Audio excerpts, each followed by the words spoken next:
Then, what do you want to Well, talk I about guess we next? better finish really with Stranger by the Lake. So this is a big nominee at next week's César Awards in France. There's their major film awards, and this has got 8 nominations. And it's a thriller. It's all set by this beautiful lake in the south of France, in Provence, specifically in one bay by the lake that's known as a popular cruising spot. I mean, it's basically a nudist beach, really.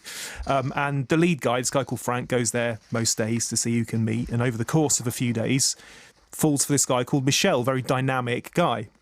However, Franck also suspects that Michel might be hiding some kind of dark and dangerous secret, but he's so attracted to him, he can't really work out what he should do, whether he should ignore it, whether he should face up to it. And really, that's what the film is about. It's about the power of lust and how it can shape what you choose to believe. It's a very seductive film. It's a very sultry film. The bodies, the glances, the weather, the scenery. I mean, it actually never really leaves the lakeside. I mean, there's some woods sort of behind the beach that they go to, but it's pretty much set in about 2 places for the whole movie.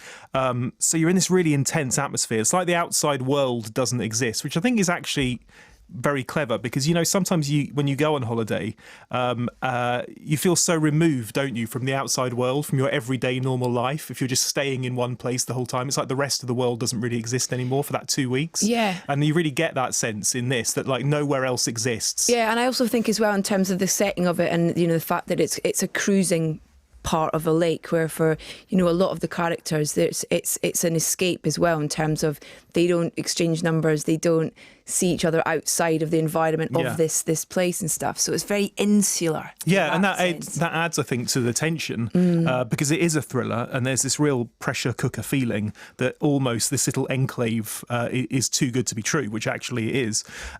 It's actually, on paper, I think, quite a slight film, but I think that the great thing about it is how it builds up the mood. So there's not a lot happening, but at the same time, it builds up that atmosphere and that sense of danger.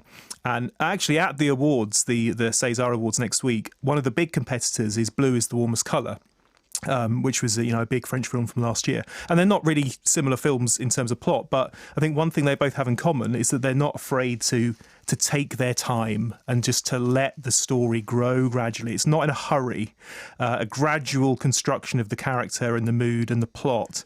And, good on them for doing that, because I think all too often films just want to throw everything at you right from the word go. But this one is a lot more about a slow pace. And I think that's, actually a really exciting thing to watch. It's really weird, because when we were talking about Nymphomaniac earlier on, the thing that was supposed to shock me about that was the amount of kind of gratuitousness that was there around that, and it didn't at all. Yeah. But with this film, it did in a way, because I don't know, it's I'm an admirer of the male form, but it was kind of, there was just seemed to be a constant unnecessary, I don't know. Yeah, I mean, I don't know whether I would say unnecessary. I mean, yes, I agree that it was shocking, and it's a world that I don't know a lot about, and it certainly kind of opens your eyes to a lot of things. But I mean, I think that was part of it, really. Yeah. I mean, it is about sort of showing people. It's a real view, wasn't it? It was a real view. That view, showing this lifestyle that a lot of people don't know anything about, and if that does shock you, then so be it.